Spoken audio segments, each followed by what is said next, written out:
70,000 लोग आपके दरबार में महाराज जी आए हैं। दरबार से लेके गांव तक कुल जितनी जनता है लगभग 70,000 के ऊपर।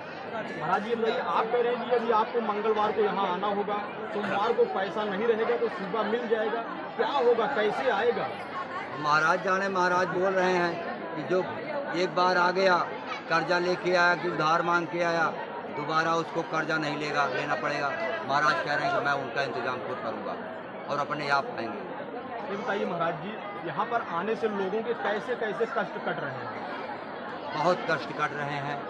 लोगों की तमाम प्रकार की बीमारियां हैं वो भी ठीक हो जा रही हैं, और उसके बाद में भूत प्रेत से बाधित जो लोग हैं वो भी कष्ट कट रहे हैं। आर्थिक, सामाजिक और शारीरिक, इन तीनों कष्टों से निवारण हो रहा है। और कोई शुल्क नहीं है, कोई दान पेटी नहीं है, किसी प्रकार की रिश्वत नहीं।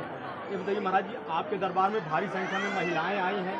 वैसे भी समाज में देखा जा रहा है कहीं कहीं महिलाएं शोषण का शिकार होती हैं। वो दुखद खबर आती है कि उनको जो है आत्महत्या कर ली या ये हो गया, या उनको टांग दिए लोग। तो क्या कारण होता है, कैसे बचा जा सकता है? महिलाएं बेचारे, उनका कोमल हृदय होता है, जो घर से बाहर नहीं निकलती हैं तो उनके हृदय में विकार नहीं आता। चोरी, बेईमानी, छुपटई, झूठ, फरेब, ये सब उनके हृदय में नहीं आता। तो घर की चार दीवारी के अंदर रहती हैं, पूजा किए, भोजन बनाए, सब कुछ खिलाए और खाने गए। इसलिए उनका हृदय कोमल होता है, उनके अंदर श्रद्धा, प्रेम और विश्वास होता है। इसी कारण हमारे यहाँ महिलाएं अधिक आती हैं, और महाराज की ऐसी कृपा है कि उन्हें सब कुछ मिल भी रहा है। जो कह रही हैं उनकी मन्नतें पूरा हो रही हैं, सबका कल्याण। ये बताइए महाराज जी, 15 दिनों पितृपक्ष में आपके दरबार में कौन सा बड़ा चमत्कार हुआ?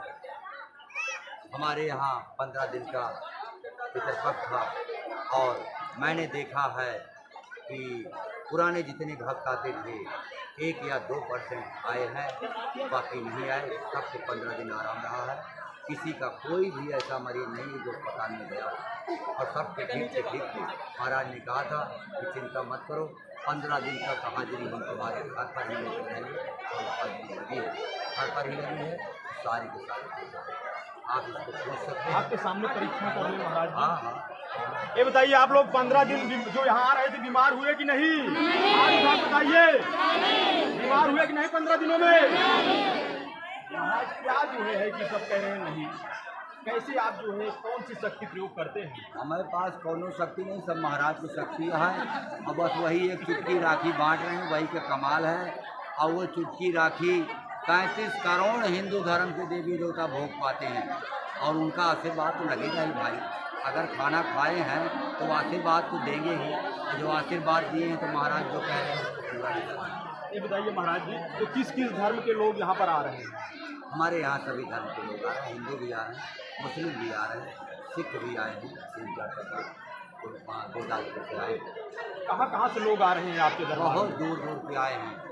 हम तो कह बिहार के कई जिला के लोग आए हैं। आजमगढ़, जौनपुर, मऊ, बस्ती, गोरखपुर, बहराइच, अयोध्या, फैजाबाद, सुल्तानपुर, लखनऊ, बाराबंकी, ये सब जगह आ रहे हैं। तो महाराज जी, जो बाहर से लोग आ रहे हैं उनको आप कौन सी सुविधाएं देते हैं यहाँ पर? अब हमारे यहाँ रहते हैं, ये रहने की सुविधा है। यहाँ पर शाम को भोजन चल रहा है, लंगर चल रहा है, डेली भोजन चल रहा है। एक टाइम भोजन यहाँ से मिलता है, एक टाइम अपना दुकानें खुली हैं, वहाँ खा लेते हैं। कुछ लोग गाँव में भी अपना 150 रुपया देकर रहने की सुविधा ले लेते हैं, कुछ लोग ये बताइए महाराज जी, जो आपके दरबार में भक्त आ रहे हैं, रात में रुकते हैं, तो शाम को भोजन आप निःशुल्क करा रहे हैं? हाँ, एक समय शाम का टाइम निःशुल्क भोजन चल रहा है। 2000-2500 आदमी भोजन खा रहे हैं। ये सब महाराज की कृपा से।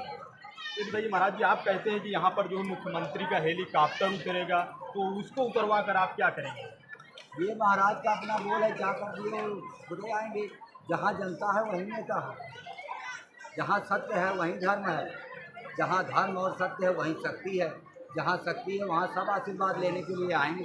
का उनके भी बाल बच्चे तो हैं, कोनो जरूरी नहीं कि मुख्यमंत्री बने के बने, उनके भी बाल बच्चे हैं, वो भी आएंगे कि महाराज हमें भी आशीर्वाद दीजिए, हमारे बाल बच्चे खुशहाल रहें।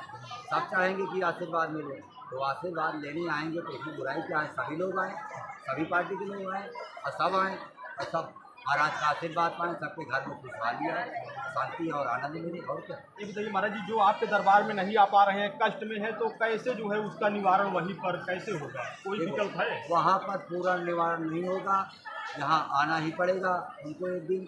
लेकिन इतना हम कहते हैं कि 2 अगरबत्ती हमारे महाराज के नाम, राजा बली महाराज के नाम से ले जलाएँ और 3 कदम चलकर मत्था टेक कर कहें कि हे राजा बली महाराज, हम भी आपके यहाँ आना चाहते हैं, लेकिन थोड़ा बहुत अजमत दे दो, अगर आराम मिल जाएगा तो मैं आऊँगा। महाराज की कृपा होगी तो 25-30% उनको आराम वही मिलेगा। यदि कोई जो है पूजन करना चाहता है तो महाराज राजा बली की क्या विधि रहेगी वहाँ पर? अगर कोई पूजा करना चाहता है तो जैसे फूल माला, फूल पान चढ़ाए और घी का दिया जलाए और ओम नमो भगवते वासुदेवाय इस मंत्र का जाप करे, महाराज जी कृपा अपने आप हो जाए। ये बताइए महाराज जी, आपका आगे का क्या इरादा है? आगे का इरादा यही है कि महाराज की पूजा का समय आ रहा, दीपावली पर लक्ष्मी नारायण की पूजा होती है, उसी के साथ महाराज की भी पूजा होती है। पूजा के बाद मेरा विचार है कि यहाँ पर धाम में एक मंदिर का निर्माण किया जाए, उसके लिए हम मीटिंग करेंगे और उसके बाद निर्माण की शुरुआत। आने वाले दिनों में भी ऐसे लोगों का कल्याण करते रहेंगे? हमेशा होता रहेगा, जब तक शरीर में प्राण है, निःशुल्क कल्याण होगा। इसके लिए बिल्कुल खुली चेतावनी है। कोई एक वादा आपने किया था महाराज जी ऑन कैमरा, आपको पुनः दिला देते हैं याद। आपने कहा था जो भी हमारे दरबार में आएगा खाली नहीं जाएगा, सभी का कल्याण होगा। क्या ऐसे होगा? हो तो रहा, होता रहेगा? होता रहेगा और होगा तभी जब हम धर्म और सत्य पर रहेंगे। तो आगे भविष्य की बात है। बड़े बड़े ऋषि मुनि डिग गए, कोई माया में डिगा, कोई सत्ता में डिगा, कोई कहीं डिगा, कोई घूंघट वाले में डिगे, लेकिन हम प्रभु से कहते हैं कि हमें बचा के रखिए। जय दिन जिंदगी रहे, सबका कल्याण होता रहे, सबका भला और होता रहेगा। प्रभु की कृपा होगी तो सब बना रहेगा, सत्य बना रहेगा भाई, उन्हीं की कृपा से। डिगेंगे नहीं हम नहीं, ये अहंकार हो जाएगा। उन्हीं की कृपा होगी तो हम नहीं बच सकते, लेकिन उनकी दया होगी तो हम बचे रहेंगे और सबका भला। आप देख सकते हैं यहाँ पर जो भक्तगण है इन्हीं की जुबानी जानेंगे। आप देख सकते हैं